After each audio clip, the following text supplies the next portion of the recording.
Historically, Strickland has done very well in fights that he took on short notice. Remember when he went on that big win streak? Remember he was taking a lot of fights on short notice, and for some reason he seems to do good. Maybe it's less pressure.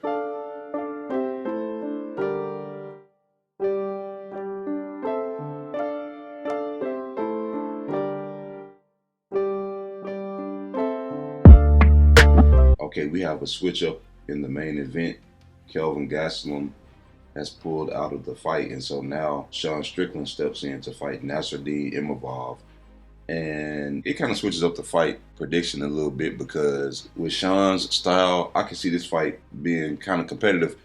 I don't think Imavov will be able to get Sean Strickland to the ground to really just use the ground game, so it's going to have to be a stand-up fight. And obviously Sean, he's not that much of a grappler. I mean, he got an underrated ground game, but that's not how he fights. So I think he's going to be standing up for 25 minutes. And I don't think Nassourdine is a grappler like that. He just been using his takedowns to get other more dangerous strikers to the ground. But I think if anybody going to get taken down, I think it's going to be Nassourdine that gets taken down.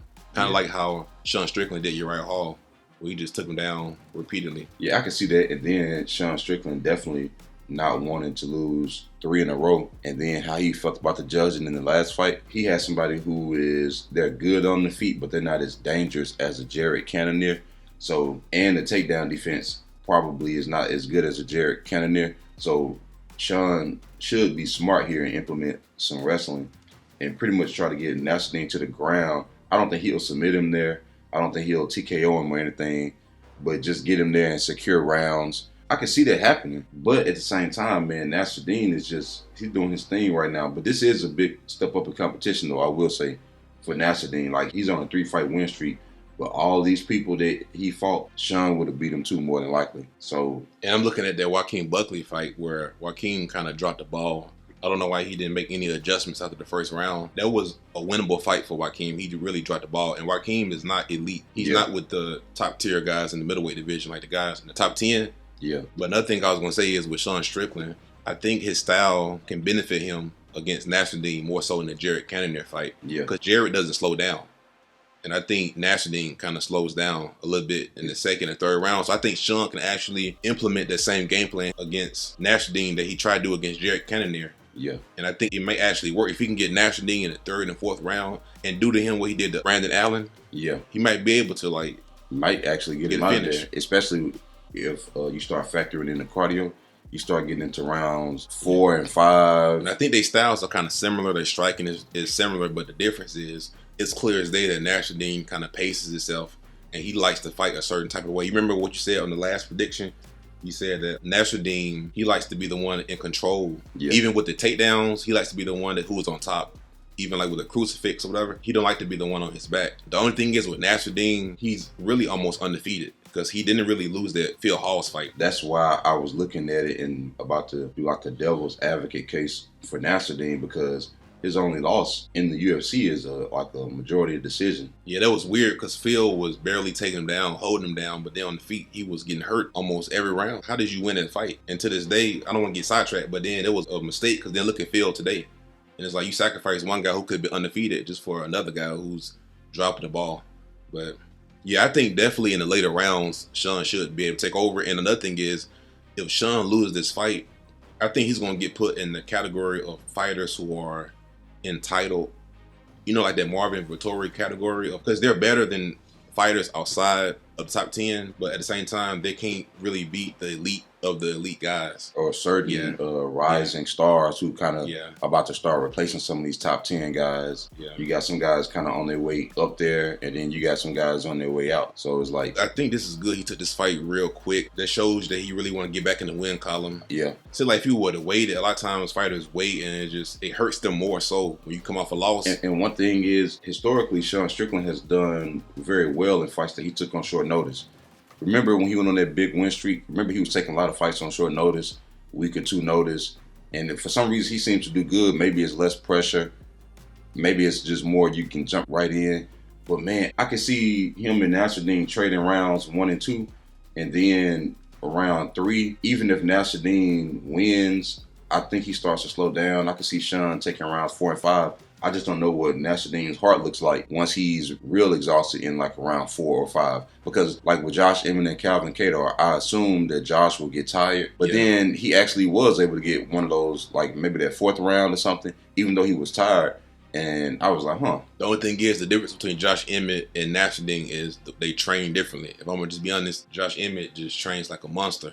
But another difference is... I'm just using that example as like, sometimes I don't know how a fighter's going to respond to exhaustion. I know what you're saying. Like, I remember when Giga got tired, but he was fighting the whole time. That's what you're saying. Even Junior Dos Santos versus Kane, he was still in there for 5 rounds. But then other people get tired and then it's over. I get what you're saying. It just, the thing is, Nassourdine, hands be on his knees. That's a different type of tired. I see what you're saying. He might be able to survive for 5 rounds if he got the heart of a champion in him. But at the same time, I can't see him winning those rounds in the later rounds. But he might survive. But then sometimes you get these guys who have a second win. They get that second win, or you just get these guys who don't give up. And even though they're exhausted and like they're down, they can still put out these rounds. You know how you just get these incredible fighters who do stuff like that? Like, what was the dude, Nate Landwehr? Remember he beat David Onama? Oh, yeah, David just never gave up. But remember, David never gave up. But then sometimes you get a fighter who not only do they not give up, but they actually can pull those rounds out and win.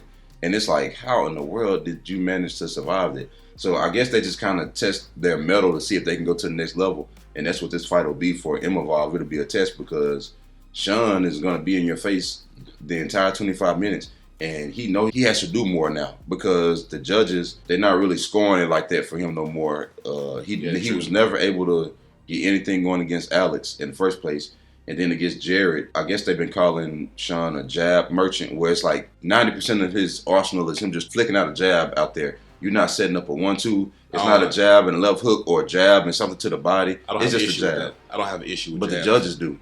Oh, yeah. That's what I'm saying. The judges do. And so it's this thing where he got to start doing something. He has to add something to this. But what you said yesterday, you said something powerful yesterday. You said that Nassourdine and Sean Strickland are almost like the same person. You said Sean Strickland is almost like a more experienced version of Nassourdine. Because if they fight years ago, I think Nassourdine might take it. But because Sean Strickland has been around and he's been in multiple 5-round fights, that might be enough for him to edge, even if it's just a close 5-round fight.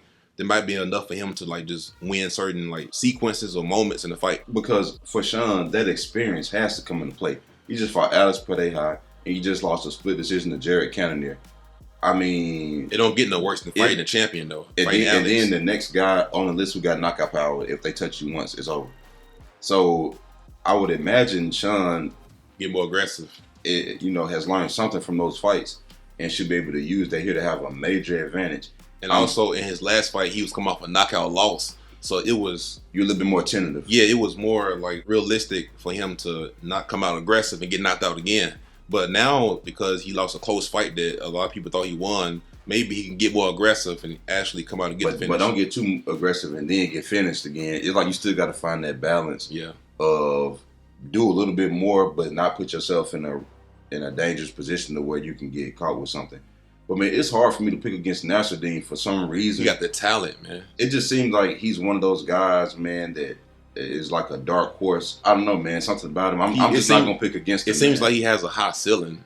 It doesn't make sense. The only issue I really see from him is he's not really comfortable, like, when fighters put pressure on him. You know what I mean? And another thing is, which is not the worst, but I'm just saying, like, he prefers to be the hammer. He don't like being the nail. But he gonna definitely be the nail here because Sean ain't gonna stop. But also the cardio thing too, man. I think fighters like that, they have to have these fights to where they might even lose a fight like a Sean Strickland fight, 5 rounds, so they can see what it's like to fight in a 5-round fight. Against somebody who is at a high level. Because you really got to pace yourself. You don't go hard for 5 rounds. You really, even some fighters, they take rounds off.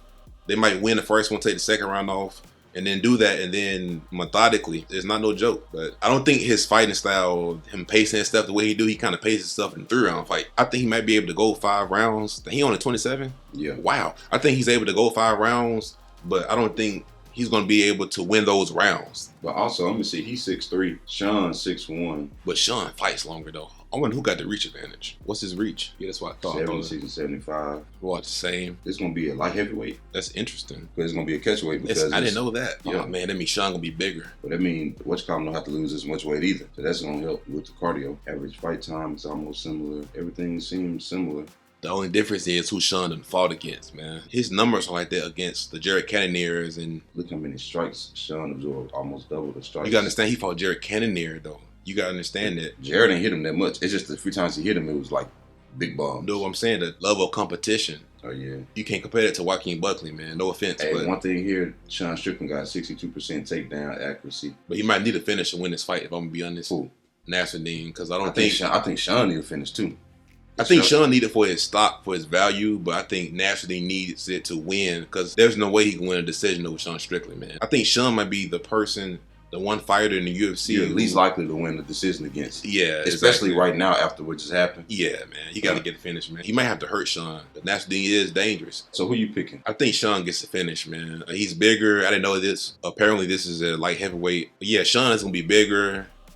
More experience, and he's going to be more hungry, and he's going to be more urgent. I think he's going to get the finish. I think this is just the time where if this fight would have happened a year ago, the result might be different, but because Sean coming off a loss, 2 losses, he can't lose 3 in a row. He's going to get put in the Jack Hermanson category. Yeah. So I'm going to go with Sean Strickland by maybe 3rd round TKO. And truthfully, I 100% agree. Like everything you're saying, I could just see Sean winning this fight 25 minutes. I almost would say he could fight the same way he fought Cannonier and might be able to win this fight. And I could also see this fight getting to like the 3rd round, the 4th round, and if Sean really poured it on like he did against Brendan Allen, I could see that type of situation happening. Because like I said in the Kelvin Gastelum prediction, even the fights that Nassourdine finished people, he was completely exhausted. I mean, like when he rolled over off of them, when the referee stopped the fight, Nassourdine was like, thank goodness. And I'm like, dang, bro. I hate to say this. That was only round 2. I hate to say this. No disrespect to him and Roman Delise. I don't think those guys are in the same tier as the elite guys, the Jared Cannoniers and the guys, even Marvin Vettori. But they're rising up because at one point, Jared and Marvin and them wasn't there. That's what I'm saying. That's the only thing about this fight is I'm trying to figure out in my head, this is the fight where we're going to see is Nassourdine one of those guys, like, for instance, when Andre Muniz, he was that person who was outside the top 10 that was like, can you beat these guys? And then you get a Uriah Hall and it shows us that you can. This is almost kind of like this situation. Like Dricus versus Derek Brunson coming up. Oh, yeah. Or something like that. It's like, this is that fight where it's like Andre Muniz got past Uriah Hall. If Dricus can get past Derek Brunson. This is actually good for the middleweight division. If Nassourdine can get past Sean, they're getting all those other guys who done fought for the belt and fought. And those guys are kind of getting out of there. And you got Gregory Rodriguez coming up the ranks too. Gregory Rodriguez. It's a few people. So it's going to be a clinch, bro. We might not see Derek Brunson. And all these. We might not see Derek Brunson and them boys in top 15 no more, man. I hate to say it, but some of these guys are starting to get out of the top 10, man. And it's like a shift. Even Roman Delise and Jack Hermanson. Who is he fighting? Marvin Vettori next? Yeah. So it's like some of these guys are getting out of there. And from the way it's looking, these younger guys are winning, bro.